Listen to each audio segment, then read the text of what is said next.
Akashvani.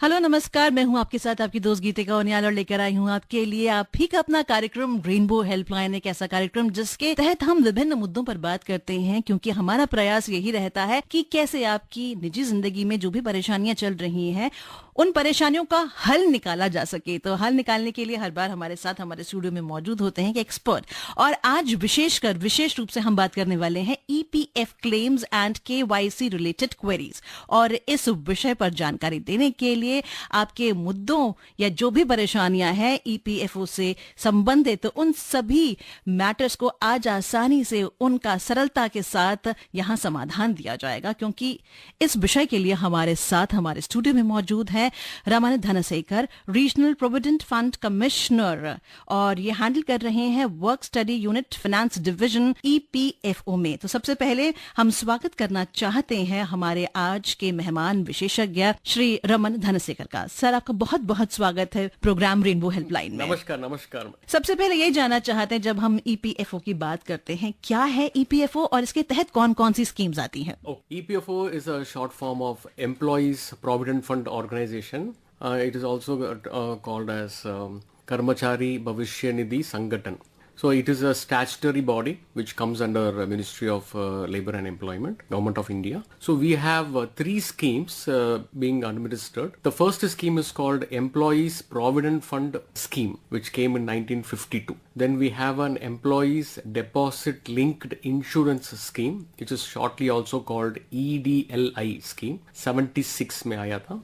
And third scheme is pension scheme, which is very commonly known as Employees Pension Scheme 95, EPS 95. So these three schemes are being run as of today, and I'm here to explain to you individually all the schemes, and I'm here to clarify all your doubts. जी, निश्चित ही आप सभी के doubts को यहाँ पर clear करेंगे श्री रमन धनसेकर, और हम आपसे कहना चाहते हैं कि आप बिना हिचके हमसे संपर्क कीजिए।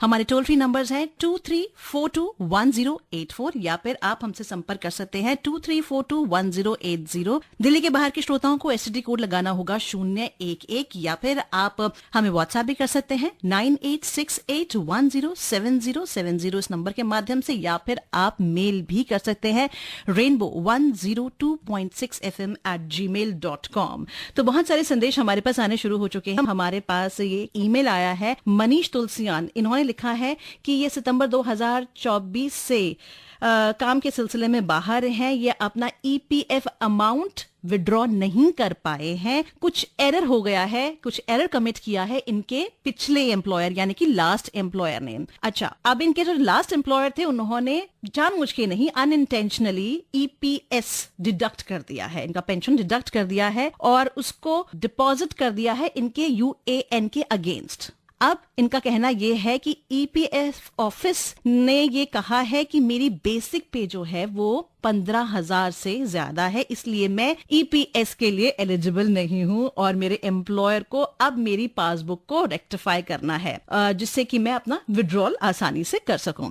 अब ईपीएफओ का कहना है कि मेरे एम्प्लॉयर ने मेरी सारी पासबुक्स को रेक्टिफाई कर दिया है और ईपीएफओ को सेंड कर दिया है, भेज दिया है, और हमें यह भी कहा गया कि करेक्शन को मैनुअली करना होगा। अब मैनुअली करना होगा, इसका मतलब यह है कि इनको मार्च 31 2025 तक इंतजार करना पड़ा। सितंबर 2024 में ये से बाहर है। अब इनका ये कहना है कि 3 महीने हो चुके हैं, इनकी पासबुक करेक्ट नहीं हुई है, मैं 3 बार पीएफओ निधि आपके निकट कैंपस जा चुका हूं, लेकिन मेरा मैटर अभी तक रिजॉल्व नहीं हुआ है। और उनका यह भी कहना है कि ये 27 मई 2025 को मुंबई में ईपीएफओ निधि आपके निकट कैंप गया, लेकिन फिर भी इनकी क्वेरी सॉल्व नहीं हुआ, इनका मुद्दा रिजॉल्व नहीं हुआ, और उन्होंने बस ये कहा कि आपका पैसा 30 दिन के अंदर आपके अकाउंट में क्रेडिट हो जाएगा। अब बहुत सारी बातें इन्होंने एक साथ कह दी हैं यहाँ पर, और शायद बहुत सारे लोगों का मुद्दा भी होगा,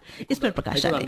I could completely understand his problem. Actually every month 15,000 है स्टैट्यूटरी लिमिट प्रोविडेंट फंड करने के लिए। 15,000 का ऊपर है तो उसका पेंशन मेंबरशिप नहीं हो सकता है, पेंशन सदस्य नहीं बन सकता है। ये 2014 सितंबर से इसका लागू है। सो सपोज उनका सैलरी है 20,000 rupees on September 2014, he should not have been made as a pension scheme. member. But because the employer has made a mistake, क्या हुआ है, 15,000 का 12% एम्प्लॉई का कंट्रीब्यूशन होता है, विच इज 1,800 रुपीज, वो प्रोविडेंट फंड में जाएगा. इसी इक्वल एम्प्लॉयर भी करेगा 1,800 रुपीज.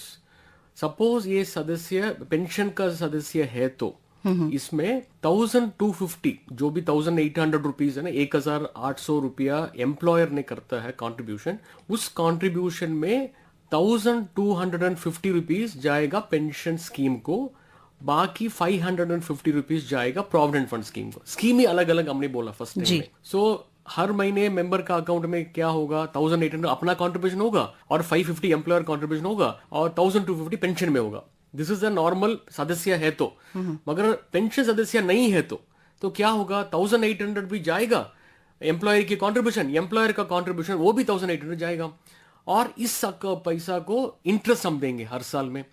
अभी जो भी मेंबर ने बोल रहा है इसमें क्या अभी पता हो रहा है, दैट इनका तो गलत हो गया, गलत में ये पेंशन में ये पैसा गया, which is completely different account. अभी क्या करना है, वहां से उस अकाउंट से पैसा इस अकाउंट में लेके आना है. मगर लेके आएंगे तो प्रिंसिपल तो लेके नहीं आएंगे ना.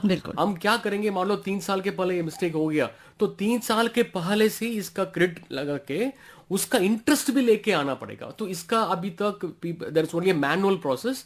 But since we have come up for this issue, this particular problem has come to our knowledge, हमने इसके लिए एक फंक्शनैलिटी भी बन रहा है.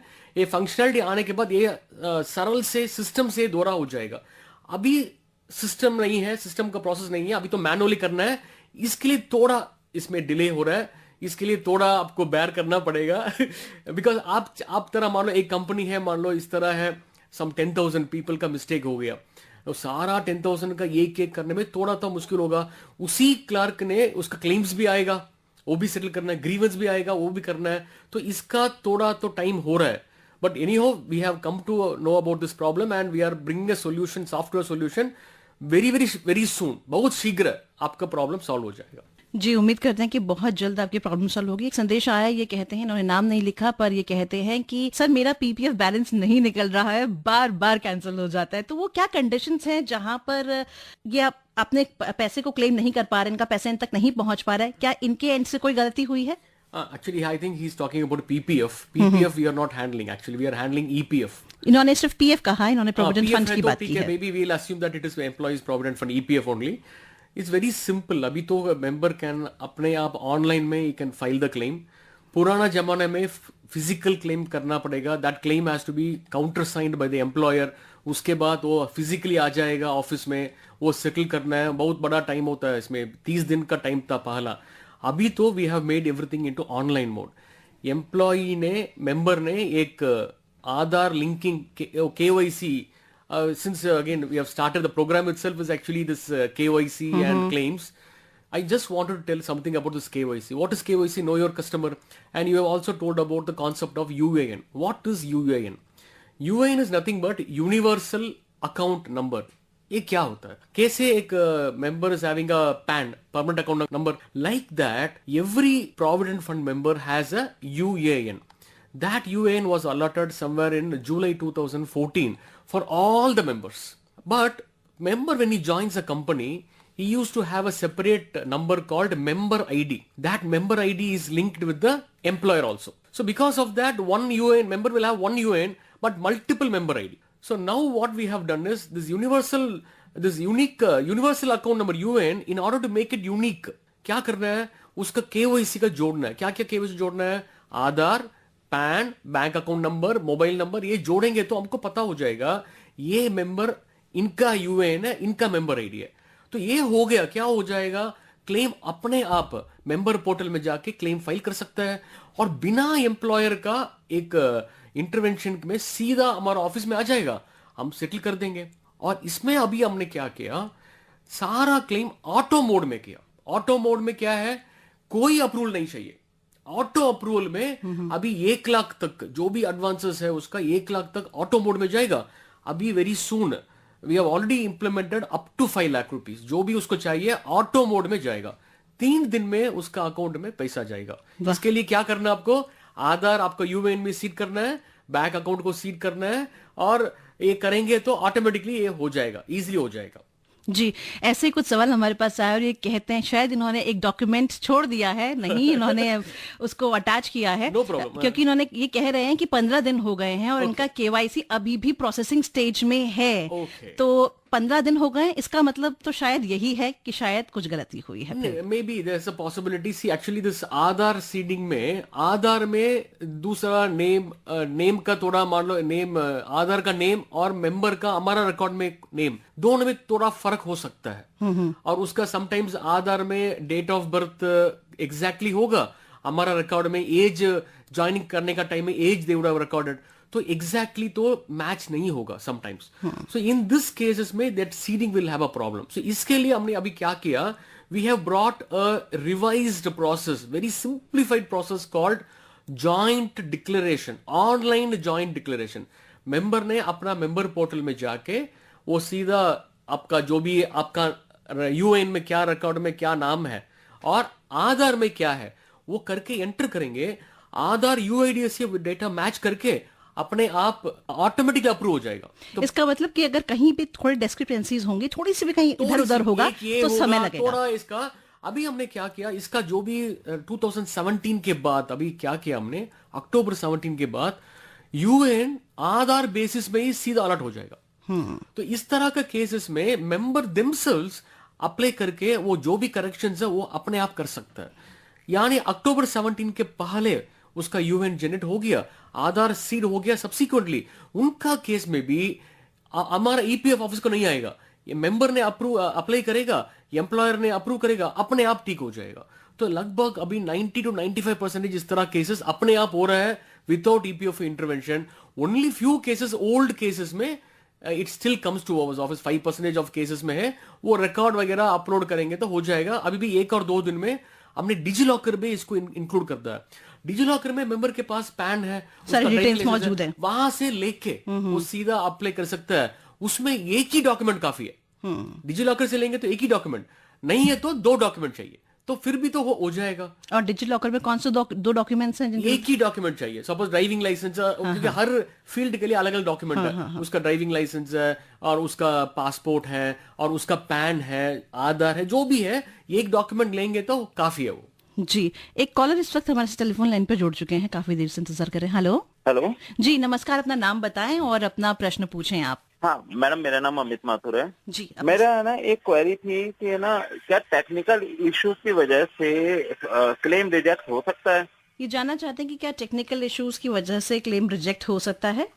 टेक्निकल इश्यूज के वजह से तो रिजेक्ट नहीं हो सकता है, but there is a possibility this pension scheme I told you, suppose a wrong contribution गया है, it is yet to be rectified. In those cases there is a possibility that this particular claim might have got rejected. Otherwise there was a problem initially because bank account verify करने के लिए उसका bank cheque leaf upload करने का एक condition था, वो अभी just 3-4 months before we have removed that condition because bank account is already got verified from the bank.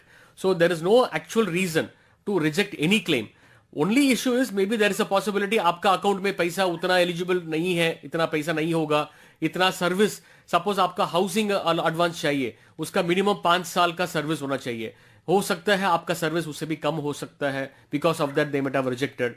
Otherwise generally there is no reason to reject any claim. Sir लेकिन है ना, जहाँ पे पासबुक में जो क्लेम स्टेटस में जो reason दिखा रहा है वो दिखा रहा है चेक, जो आपने चेक सबमिट किया है वो आपकी केवाईसी से डिटेल से मैच नहीं करता है। लेकिन वहां पे जब मैंने क्लेम रेज किया था तो वहां पे ये बताया गया था कि मैंने फॉर्म 50G अपलोड होने के बाद में उन्होंने मेरे से चेक का अपलोड ऑप्शन मांगा ही नहीं, वो ऑलरेडी वेरीफाइड दिखा रहा है। और अब ईपीएफ ऑफिस नोएडा में मैंने अपनी क्वेरी रखी तो वो कह रहे हैं ये टेक्निकल इश्यूज है, आपको है ना ये दोबारा से रेस क्लेम करना पड़ेगा। तो इनका कहना यही है कि इनकी जो पासबुक में स्टेटस जो है वो यही दिखा रहा है कि इनका कुछ टेक्निकल इशू है, फिर ये ऑफिस भी गए हैं, उसके बावजूद भी ये कहा गया वहाँ पे कुछ टेक्निकल इशू रेज हो रहा है, तो इस पर क्या कहना चाहेंगे? No, generally there is no technical issues. Maybe there is a possibility that maybe this wrong contribution in pensions fund, that might be one issue. So we need to see that exact case, what is the issue. So what I am suggesting, if at all, if you have any issue, there is a we have our EPF IGMS. Employees provident fund internet based grievance management system EPF IGMS, हमारा website में जाके वहां तो आप एक grievance file कर सकता है। तो उसमें आपका जो भी अटैचमेंट्स वगैरह, जो भी आपका रिजेक्शन वगैरह क्यों हुआ है, that you can attach it and it will automatically go to the concern office. Suppose that office is not resolving the issue within some 15 days time, it goes to the next level automatically. So you have a feedback mechanism, you can always use that, but generally there is no rejection का कोई technical reason का इस तरह नहीं है, unless it is really technical. जी, तो हम उम्मीद करते हैं कि अमित को अपने सवाल का जवाब जरूर मिला होंगी और आपसे और भी बातें, बहुत सारे सवाल हम तक पहुंच रहे हैं और हम कोशिश करेंगे कि आपके सभी सवालों के जवाब हम यहाँ दे पाएं। तो एकदम मंजर नया है और कहते हैं कि जहां समस्याएं हैं वहां समस्याओं का निदान है, लेकिन उन निदान के लिए यानी कि उन सोल्यूशंस के लिए हमें किसी का साथ चाहिए और साथ देने के लिए हमारे साथ रमानंद धनशेखर जी आज हमारे स्टूडियो में मौजूद हैं। कुछ जानकारियां हमारे पास होती नहीं और हम ये कहते हैं कि हमें बताने वाला कोई नहीं। अब आज के बाद ये ना कहिएगा कि हमें इन्फॉर्म करने वाला, अवेयर करने वाला कोई नहीं, क्योंकि हमारे साथ हमारे स्टूडियो में मौजूद हैं रमानंद धनशेखर जी, रीजनल प्रोविडेंट फंड कमिश्नर, और ये हैंडल कर रहे हैं work study unit finance division EPFO में। हालात चाहे जैसे भी क्यों ना हो, लेकिन हमेशा प्रयास यही रहता है कि हम सवालों के निदान ढूंढ पाए। एक संदेश हमारे पास यहाँ पर है और इस संदेश के माध्यम से हम इनके सवाल को जानने की कोशिश करते हैं। क्या मैं अपनी 100% PF राशि निकाल सकता हूँ? इन्होंने शायद ये PPF के रिगार्डिंग पूछना चाहते हैं या PPF नहीं जी जी। और 2025 में EPFO में जमा राशि पर कितना ब्याज दिया जा रहा है? पैंथर तोमर का सवाल है ये। Actually, this financial year, the interest rate has been declared by the Government of India. This Provident Fund scheme is a social security scheme. It's a Samajik Suraksha scheme. It is not a bank account. So you should not plan or aim of taking this 100% from the Provident Fund. It is like your, I can say, another son, where you can rely on that savings up to your last day. जी, जब हम EPFO के लिए claim करते हैं उससे पहले हमें एक प्रोसीजर के तहत जाना पड़ता है। हम आज डिजिटल युग है और डिजिटल युग में अब चीजें आसान हो गई हैं, तो क्या प्रोसीजर रहता है? सबसे पहले ये बताएं हमें आप, क्या कोई प्रोसीजर रहता है, कोई तरीका रहता है? प्रोसीजर है एक्चुअली। मेंबर एक कंपनी में ज्वाइन करने का टाइम में, suppose the company is already covered by the employees PF Act, then automatically the employee becomes a member if his gross salary is less than 15,000 rupees. Suppose if it is more than 15,000 rupees, he can still become a member on a voluntary basis, provided the employer gives an undertaking that he will pay the administrative charges up to 15,000. But employee can always, suppose if salary is, let us say, 50,000 rupees, employee can always say full 50,000 rupees ka contribution I will do, which is 12% of 50,000, which is 6,000 he can always contribute. But employer will always contribute only on 15,000. So idea is this 8.25% of interest you cannot get anywhere, and any point of time, suppose आपका एक contingency है, कोई medical expenses है या कोई housing का है, अभी तो हाउसिंग इतना कॉस्टली हो रहा है, suppose you want, because whenever you go for any housing loan आपको मिनिमम 20% आपको मार्जिन मनी पे करना है, ओनली देन 80% लोन आपको मिलेगा। ये 20% कहाँ से मिलेगा आपको? प्रोविडेंट फंड में आप पैसा आप इकट्ठे करके 5 साल, क्योंकि मिनिमम 5 साल होना चाहिए मेंबरशिप, 5 साल इकट्ठे करके आप इससे आप लेंगे, एक फ्लैट खरीदना है या एक जमीन खरीद के उसके बाद आपको कंस्ट्रक्ट मकान बनाना है, मान लो आपके पास ऑलरेडी एक लोन है, वो लोन को रीपे करना है, उसके लिए भी यूज कर सकता है। तो इतना यूसेज है, तो आपको क्यों इसको पूरा 100% लेके इसको क्यों यूज करना है? Don't think of taking the provident fund and repaying some other loan, personal loan, it is not advisable. This is for your providents, your future, आप इसको रखना है। एंड ये I am telling you, this is like your another son which will take care, and you can always invest this money after retirement. You can even there is a pension scheme, and pension scheme of EPFO, it is one of the very fantastic scheme, because suppose in case unfortunately member is expired, then the widow or the spouse gets a pension up to lifetime, lifelong, or in addition to that 2 children at a time up to the age of 25 years they get a pension, which means एक ही समय में 3 pension उस family में मिलता है, which is not available in anywhere in any other scheme in India or even in the world. 3 people. And suppose that particular person has 5 children. क्या होगा? First child और सेकेंड चाइल्ड को मिलेगा. First child 25 हो गया, third child को जाएगा automatically. इस तरह ऑटोमेटिकली 5 चाइल्ड तक, 5th चाइल्ड तक मिलेगा. एंड इसमें क्या है, first child model 22nd years में उसका एक जॉब मिल गया और some daughter got married in 22 years. Still हम बोलेंगे भाई हम स्टॉप नहीं करेंगे, आपका 25 साल तक हमको देंगे ही देंगे, क्योंकि ये हमारा वादा है आपका पापा के लिए, आपका माता जी के लिए हमारा वादा है. हम आपके लिए 25 उम्र तक हम आपको टेक केयर करेंगे, आपको पे करेंगे. This is the pension. हर व्यक्ति यही सोचता है ना कि मैं अपने बच्चों को सोशल सिक्योरिटी कैसे दूं, मेरे बाद क्या होगा, मेरे बच्चों को कौन देखेगा. हम है, ईपीएफओ है आपके लिए, तो नथिंग टू वरी. जी, ये एक संदेश हमारे पास आया है दीपा का, और ये कहती हैं कि मेरे पीएफ अकाउंट, उम्मीद करते हैं कि अपने प्रोविडेंट फंड अकाउंट की बात कर रही हैं, मेरी जो डिटेल्स हैं वो अप्रूव हो चुकी हैं. बैंक में मेरा नाम एज पर आधार जो है वो रिसेंटली चेंज हुआ है, और जो अप्रूव्ड पीएफ की जो उनकी फील्ड है, document name as per the bank match नहीं हो रहा है जो बैंक के आधार में इनका नाम है. अब ये कहना चाहती हैं कि पीएफ विड्रॉल के लिए क्लेम रिजेक्ट कर रहा है बैंक क्योंकि नाम मिसमैच हो रहा है. Document name as per the bank को यही कह रहे हैं कि गलत है.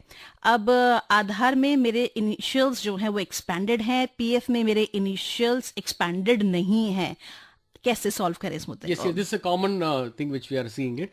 Actually the biggest problem, or I can say the biggest challenge, is the identity of the person, because in India, a big country like India, there might be lot of common names and a lot of these initials will be common.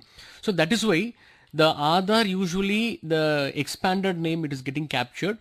Similarly in the bank also, आप जो भी आधार में है आपका नाम, उसी तरह आपका बैंक में जाके आप आपका नाम को तो रेक्टिफाई कीजिए, ऑटोमेटिकली आपका बैंक अकाउंट सील हो जाएगा, दोबारा अप्लाई कीजिए, ऑटोमेटिकली पैसा आ जाएगा. जी, तो उम्मीद करते हैं दीपा आपको आपके सवाल का जवाब जरूर मिल गया होगा. यहाँ पर पैंथर तुमर दोबारा से सवाल पूछते हैं और ये कहते हैं कि यूएएन अगर भूल गए हो तो उसे कैसे रिकवर कर सकते हैं? It's a good question.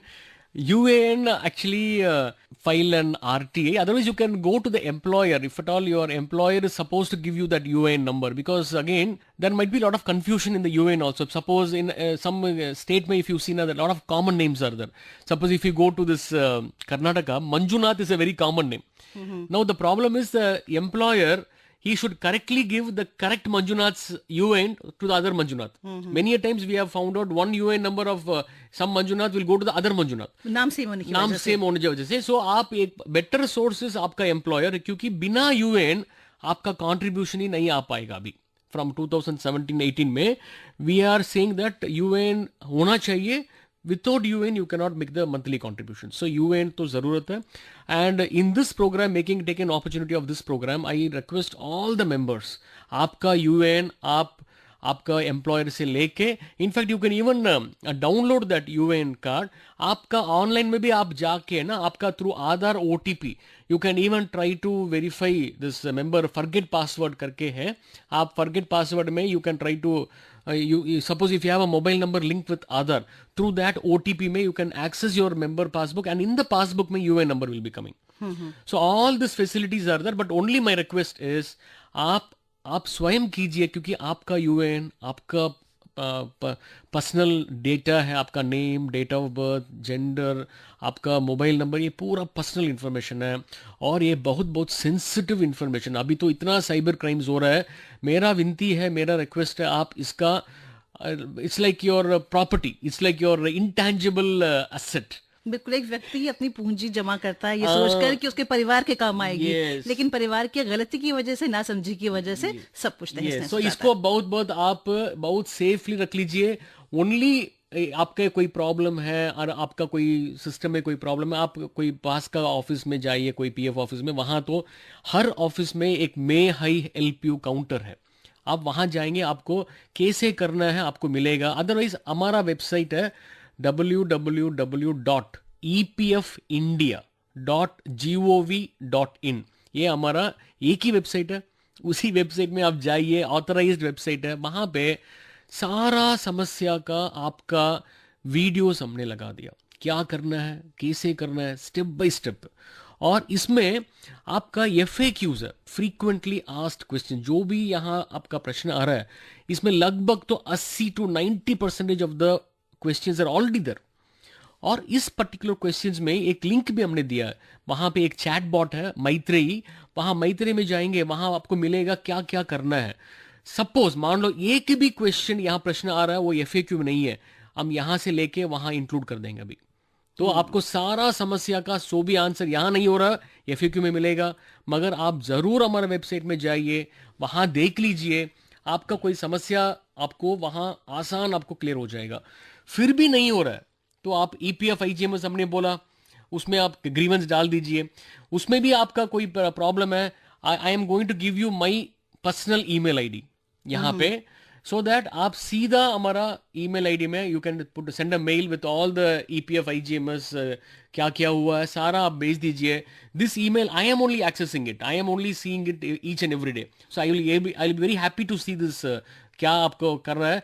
और इस तरह ईमेल से हमने इतना सिंप्लीफिकेशन किया है, लास्ट 1 ईयर में लगभग 25 सिंप्लीफिकेशन हमने किया है जी। पहला क्या होता है, ट्रांसफर क्लेम, ये एक ऑफिस से मान लो अभी तो people are joining every year one company they are changing, दूसरा कंपनी ज्वाइन करने में ट्रांसफर करना है उसका, उसमें बहुत बड़ा समस्या था, बहुत बड़ा डिले था। तो हमने क्या किया, 2 ऑफिस इन्वॉल्व है। First office is called the source office, second office called destination office. Destination office में अप्रूव का पूरा साइकिल हमने उसको रिमूव किया, ऑटोमेटिकली जाता है जी। एक संदेश हमारे पास आया है मिलन का, और ये कहते हैं कि इनका कहना है कि दिल्ली से EPF के कार्ड पैसे निकालने वाला शायद ये प्रक्रिया कुछ शुरू हो रही है, तो क्या तरीका है इसका और कैसे बनवा सकते हैं इसको? नहीं, there is no EPF card, it is the UAN card. आपका पहला सदस्य बनने के लिए UAN नंबर आपका जनरेट करना पड़ेगा। In fact now we have brought a very simplified mechanism. आपका आधार है तो आप based on Aadhaar you can generate your own UAN, universal account number, through facial authentication technology. इस वजह से now I am going to tell you about an app, government of India app है, it is called UMANG, Umang. ये Umang app आप जाएंगे, वहां पे हमारा EPFO का एक ऐप है, आप वहां जाके थ्रू फेशियल ऑथेंटिकेशन टेक्नोलॉजी में आप आपका UAN को जनरेट कर सकता है। Suppose you are let us say you are a final year student, you are studying in a college and you are already campus interview में you have got a job. आप क्या कीजिए, वहां जाके आपका UAN आप जनरेट कीजिए। When you go and join the job, ये UAN आप सिर्फ एम्प्लॉयर को दे दीजिए, ऑटोमेटिकली पैसा तो वहां से आप जमा हो जाएगा, कोई प्रॉब्लम नहीं है। Everything is tallied because you are generating based on Aadhaar only. Suppose in case आपने ऑलरेडी UAN जनरेट किया है, UAN नंबर है, उसको एक्टिवेट करना है, क्योंकि एक्टिवेट करने के बाद ही आपको मेंबर पोर्टल का एक्सेस मिलेगा। मेंबर पोर्टल का पासवर्ड वगैरह, आपका लॉगिन वगैरह, या पूरा आपका UAN ही आपका लॉगिन ID है, पासवर्ड आप पूरा ये एक्टिवेट करना है।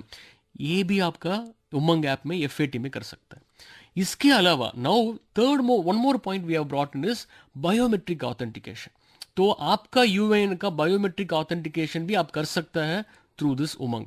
सो मेरा विनती है, आप जरूर उमंग ऐप जाइए, EPF उमंग ऐप आप डाउनलोड कीजिए, EPF में जाइए, आपका मेंबर पासबुक, ये जो भी UAN का पूरा कीजिए, और सारा जो भी सुविधा है आप इसको लाभ ले लीजिए। संदेश आया है शर्मा मोती, अब नाम सही इन्होंने नहीं लिखा है यहाँ पर, इन्होंने अपनी ईमेल ID के कुछ अंश लिखे हैं।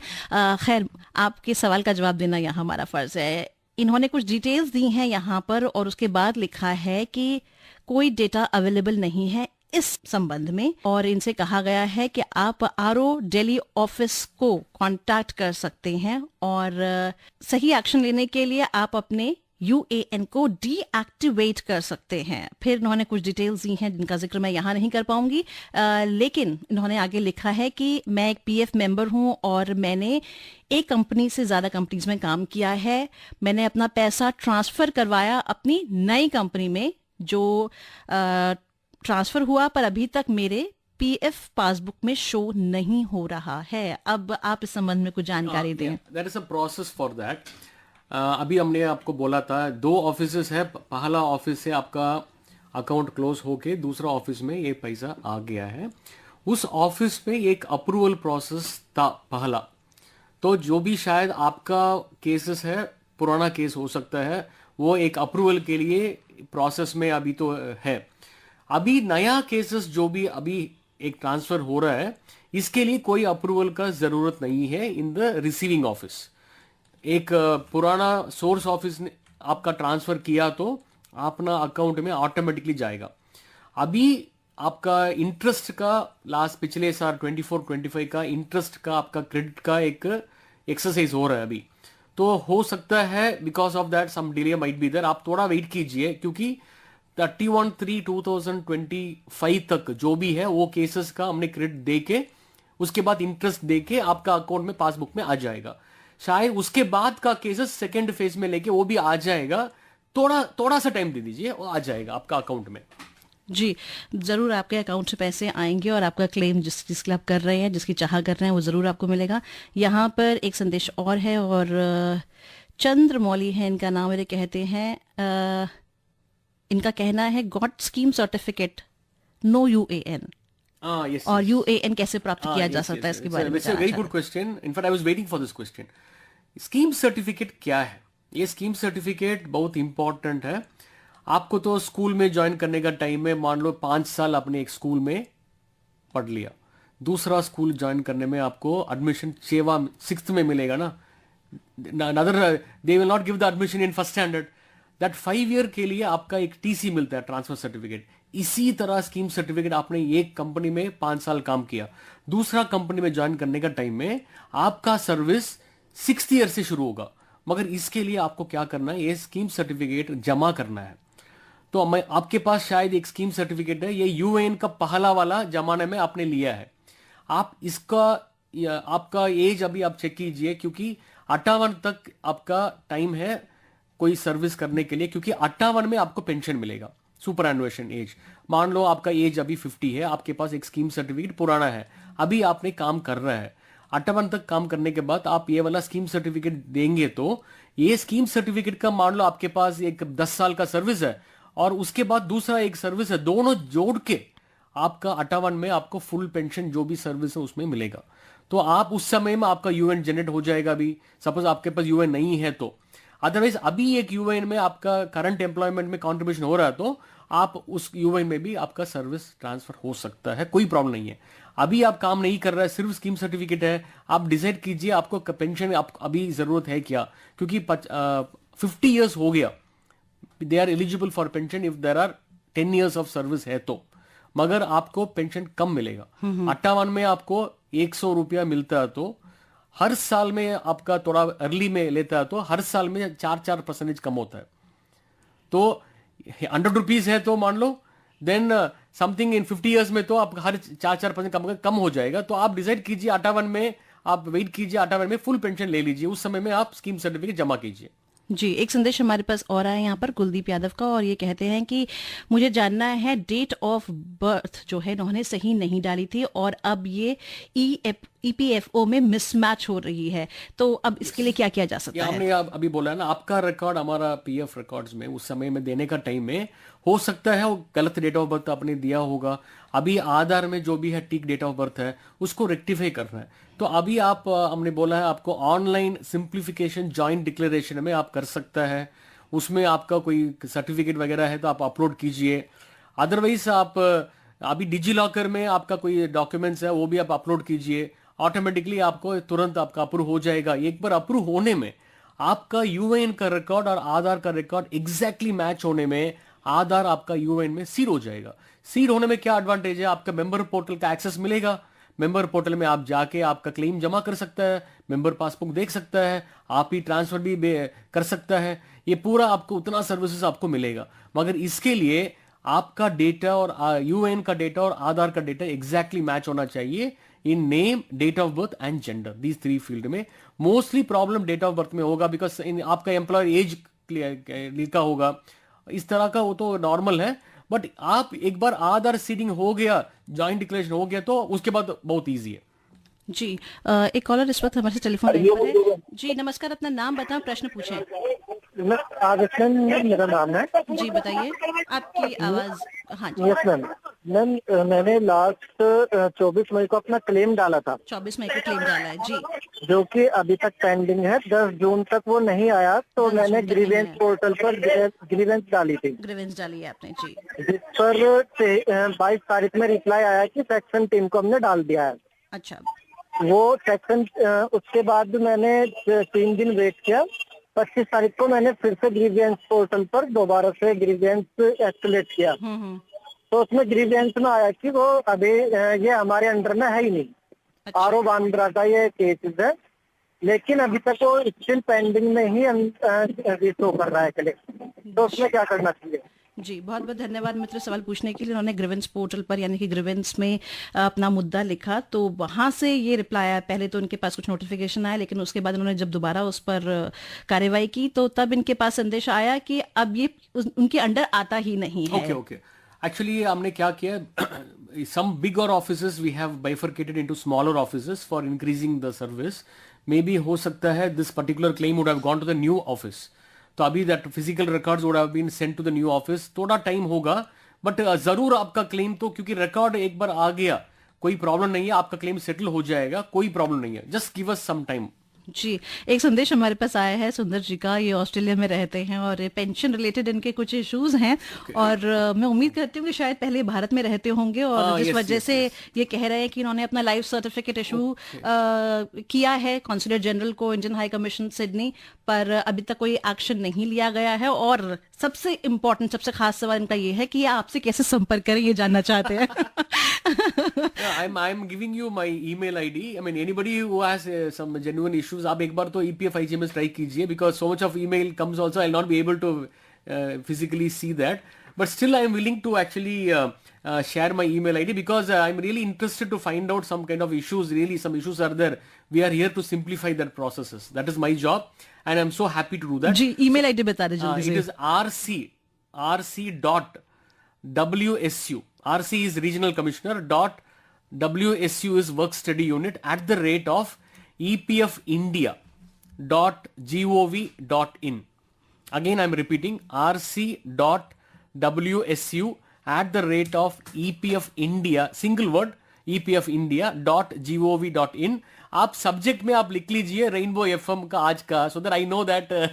बिल्कुल आप हमसे संपर्क भी कर सकते हैं और अपने संदेश भेज सकते हैं और हम कोशिश करेंगे कि हम उन मेल्स को डाइवर्ट कर दें। This email I am only accessing it, so I will be very happy to see your mail ID and solve your problem. या तो आप संपर्क करें रमन जी को या फिर आप हमें रेनबो 102.6 FM @gmail.com पर संपर्क कर सकते हैं। आपके मैसेजेस को फॉरवर्ड कर दिया जाएगा। एक संदेश बहुत अच्छा है कि हमने अवेयरनेस की बात की थी कि बहुत कुछ हो रहा है लेकिन हम तक वो जानकारी कैसे पहुंचे, इसके मुतालिक एक सवाल भी है। साध्वी जयरमन कहती हैं द्वारका से कि क्या कोई कैंप भी लगाता है EPFO जहां पर हमारे जो प्रॉब्लम्स हैं उनकी सुनवाई हो सके, हमें सोल्यूशन मिल सके?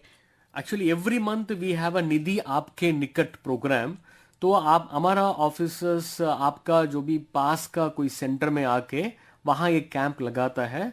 वहां हमारा वेबसाइट में जाएंगे तो हर महीने में ये कब होता है, usually it happens in the last week. आपको ये जगह के साथ, ये हमारा सोशल मीडिया भी है, अलग चैनल है सोशल EPFO, और हर महीने सेकेंड ट्यूसडे हमको एक लाइव सेशन है। वहाँ live session all social media में, इंस्टाग्राम, फेसबुक लाइव, यूट्यूब, ये सारा में लाइव सेशन में इसी तरह क्वेश्चंस हम we are answering the questions. हमारा यूट्यूब चैनल है सोशल EPFO, वहाँ ये पूरा streamed videos you can see. और इसके अलावा आप हमारा वेबसाइट में जाएंगे www.epfindia.gov.in, वहां पे हमारा वीडियोस, इतना वीडियोस है आपको वहां मिलेगा। You did not even ask anybody, आप जाइए वहां पे। मगर एक कॉशन आपको बोल रहा हूं। कॉशन क्या है, हमारा अपना रियल वीडियोस को देख लीजिए। हमारा वेबसाइट में कितना नकली वीडियो, नकली वेबसाइट्स है, वहां मत जाइए। आपका डेटा वहां एंटर मत कीजिए। आप हमारा अपना ऑफिशियल ऑथराइज्ड वेबसाइट में जाइए, वहां ही आपका डेटा आपको एंटर करना है। अदरवाइज आपका डेटा चोरी हो गया तो आपका आइडेंटिटी का somebody can take that identity, so that is the issue.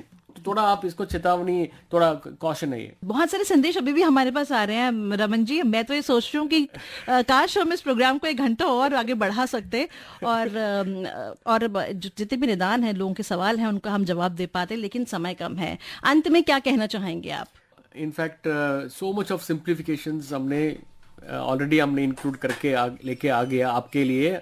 तो मेरा विनती है, जो भी प्रोसेसेस हम पूरा सिंप्लीफाई किया है, आपका जो भी समस्या है we know and we are trying to simplify more and more. तो मेरा विनती है थोड़ा आप टाइम दीजिए, क्योंकि we are trying to change the processes completely. अभी क्या है ना, पूरा we have around 124 different offices का database, we are centralising it in one single place. तो इसमें क्या आपको बहुत बड़ा समस्या क्लियर हो जाएगा। और इसके अलावा अभी रिसेंटली गवर्नमेंट ऑफ इंडिया ने आपका सेटलमेंट थ्रू यूपीआई आपका अकाउंट में आ जाएगा। जस्ट लाइक सेटलमेंट आपका हाउ एटीएम में you can go and take a money, like that आपका सेटलमेंट आपका बैंक अकाउंट में very just like that, like UPI payment आपका अकाउंट में आ जाएगा। तो इसके लिए आपको क्या करना है, फेशियल ऑथेंटिकेशन में जाके आपका जो भी है यूएन जनरेट कीजिए, एक्टिवेट कीजिए, और आपका आधार वगैरह सीडिंग कीजिए, बायोमेट्रिक कीजिए। इसमें सारा बहुत आपका चेहरा से आपका सारा मिलेगा, सहारा मिलेगा आपको, सिर्फ आपका चेहरा ही है। जी जी बिल्कुल। और एक बार दोबारा से अपनी ईमेल आईडी कह दीजिए, क्योंकि हमारे बहुत से श्रोता हैं जिनके बहुत से सवाल हैं। या I am again happy to share my email ID. It is rc.wsu@epfindia.gov.in। आप सब्जेक्ट में रेनबो एफएम लिख लीजिए, so that I know that from this reference you are sending it.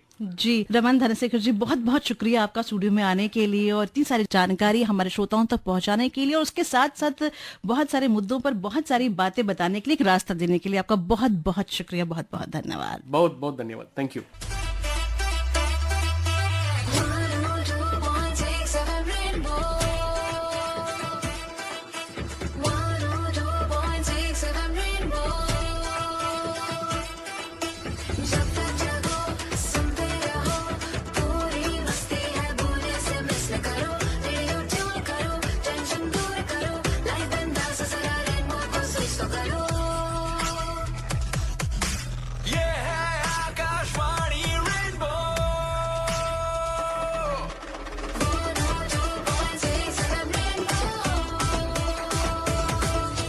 आपकी वाणी आकाशवाणी।